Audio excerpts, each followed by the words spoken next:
É isso aí, pessoal. Começando mais um podcast aqui, ó. Eu, Pedro Paulo, exclusivamente, diretamente dos estúdios da Demais TV. Estamos com uma personalidade, um cara fantástico, que é o Lúcio Ferreira, empresário, agente funerário há mais de 22 anos. Tá aqui com a gente para fazer uma entrevista bombástica, para contar um pouco desse ramo funerário que as pessoas têm muita curiosidade. E hoje no podcast estamos com ele aqui. Tudo bem, Lucinho? Tudo bem? Seja bem-vindo. Prazer, obrigado pelo convite aí. Bacana, olha, tava pra gente marcar esse podcast já faz algum tempo e não Sim. saía, né? E a gente falando, você viajando, fazendo seus compromissos, que você viaja muito, né? A agenda estava um pouco apertada. Como que funciona esse ramo funerário, essas coisas que você faz dentro dessa área, principalmente desses translados aí internacionais que acontecem? Conta um pouco pra gente aí. Transporte, vamos por partes, né? Que funerária é um ramo muito bem dividido, né? Você tem a parte nacional, a parte internacional, tem funerais locais, tem cremações, então tudo um pouco. A nossa empresa é muito focada no transporte, né? Tanto nacional como internacional. O internacional, basicamente, existem alguns trâmites que tem que ser feito, né? E posso até exemplificar alguns, tem que ter o consulado, embaixada, documentações pertinentes, né? Mas basicamente é assim, eu centralizo todos os meus serviços em São Paulo. São Paulo é o maior aeroporto que tem no Brasil, é onde recebe todos os voos internacionais e é onde se tem mais voos internacionais.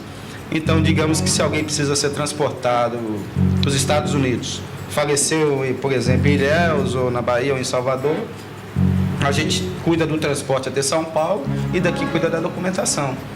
Entendeu?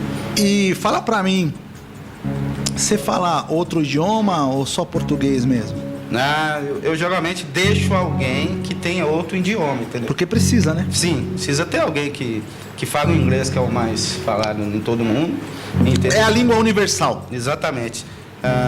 E o espanhol, porque a gente está na América Latina, né? Então sempre tem alguns serviços em torno da América Latina e mesmo os estrangeiros, se ele não tem um pouco de inglês, ele sabe um pouco de espanhol. Hoje foi muito engraçado porque você chegou para gravar com a gente com o seu neto, né? Sim. Então o que acontece? Você trabalha com a morte, mas eu vi que o seu negócio não vai morrer, né? Vai continuar. Espero que sim. Eu não acredito muito nessa coisa de sucessão de empresa, né? Aonde quem vai pegar o seu filho ou sua filha. Necessariamente um filho. Curiosidade que todo mundo deve ter aí em casa, o pessoal que vai estar assistindo o podcast. O legado, nós estamos falando de legado. Quando você vai fazer o sepultamento dessas pessoas abastadas, que têm dinheiro, as pessoas ficam muito preocupadas no velório com o legado, com quem vai tocar o negócio. Existe essa indagação ou não? Caiu até o ponto aqui, hein, Rodrigo? Pode falar, Lúcio. A gente percebe algumas situações em velório diferentes, né? Não dá muito para entrar na psicologia do que realmente está acontecendo ali com cada indivíduo, entendeu? Mas a gente vê algumas conversas e o que a gente percebe é que pessoas que têm um pouco mais de dinheiro têm um pouco mais, são mais frias nesses aspectos de morte, entendeu? Eles encaram bem a morte e se tratando de mortes naturais, né? Estamos falando de morte natural. Que é diferente de uma morte de acidente, né? Porque acidente é uma coisa que é bruta, que foi brutal. Como aconteceu essa semana com a nossa querida Marília Mendonça, né? Correto. Foi veiculado em todos os veículos de comunicação. Como que vocês recebem um serviço desses? É diferenciado? Esse tipo de serviço, como é que dá muito um fervor nacional, onde é uma pessoa conhecida publicamente. Você já fez alguns famosos, vai falar aqui pra gente. Eu já fiz alguns. Depende muito, né? Acho que o trabalho ele não muda, né? O que muda talvez seja de cada um, de funerária, de deixar de acordo com o que a família quer, ou também mostrar ali um trabalho bem feito, entendeu? Mas não muda muita coisa assim em termos de preparo ou de documentação, não pula nada, etapa nenhuma. Eu só acho que é um serviço mais agilizado e acho que tem que ter um padrão de trabalho um pouco melhor, lógico. Ali é uma pessoa que vai ser filmada, pública, entendeu? Tem que ter uma coisa muito bem feita. Exigência em torno desse serviço é maior. Não que seja diferenciada. A morte, na bem verdade, eu sempre falo que ela é democrática. Ela não escolhe idade, cor, religião, nem nada. Ela vem para todo mundo.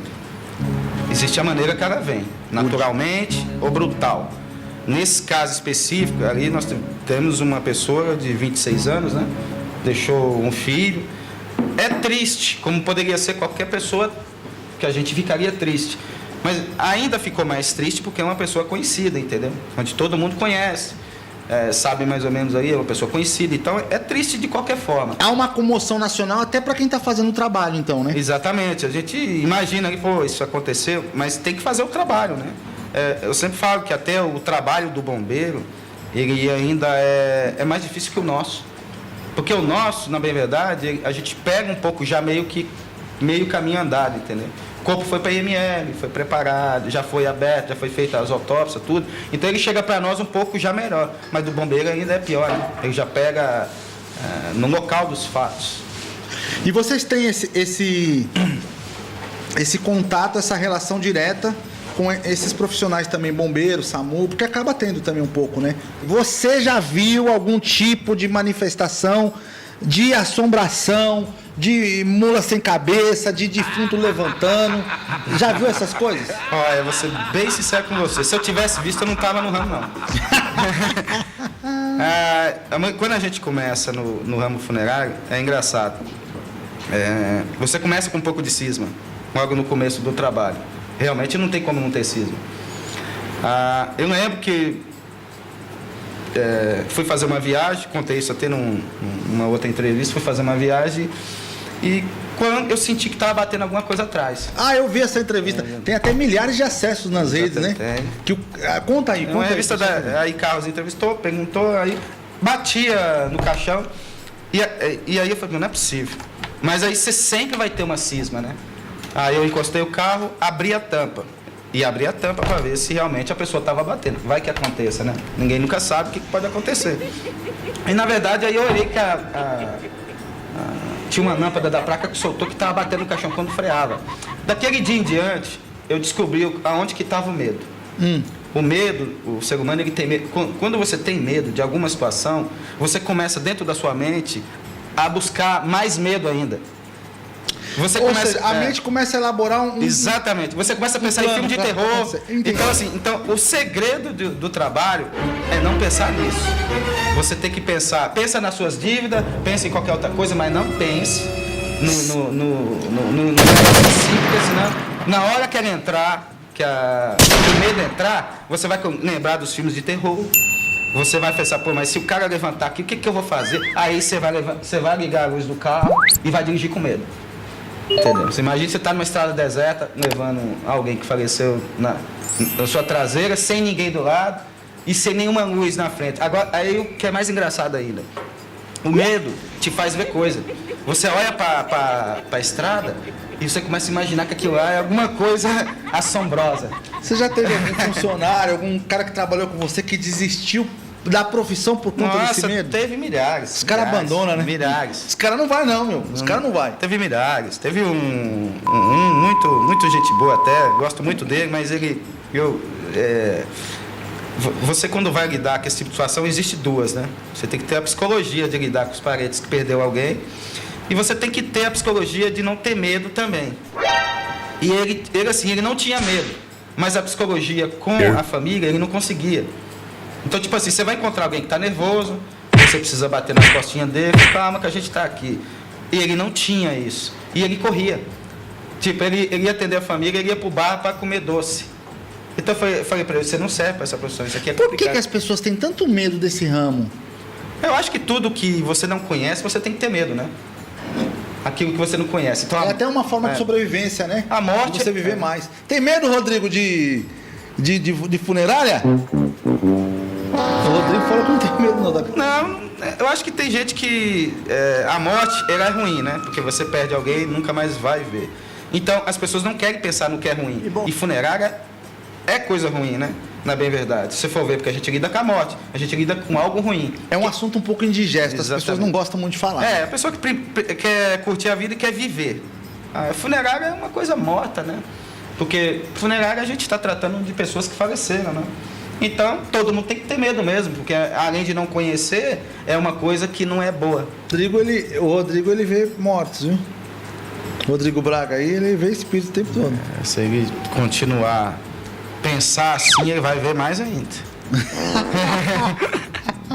Vai aumentando, né, Lucinho? Vai aumentando. Lúcio, prazer conversar com você. Obrigado, Pedro Paulo. Esse bate-papo aqui, ó, nosso parceiro, Lúcio Ferreira, do Grupo Silvio Santos, foi gratificante, porque foi uma coisa natural e não poderia ser diferente. Eu me senti muito bem aqui, poderia passar a noite toda conversando com ele aqui, porque o papo ia render, mas a gente tem que encerrar. Muito obrigado, Deus abençoe, fiquem com Deus. Dá um recadinho pro pessoal aí. Um abraço para todo mundo, obrigado pela oportunidade, Pedro Paulo. Montes Claros, Minas Gerais. Descendo por aqui, obrigado a todo mundo que tá nos vendo aí, e você também. E vai receber a gente lá para comer um queijinho? na hora que você quiser. A gente vai, hein? Aí, quiser, a mulher quer ir, ó. Bem recepcionado lá, pode ficar tranquilo. Beleza, um abraço, Rodrigo Braga. Show! E aí, gostou? Deixe seu like,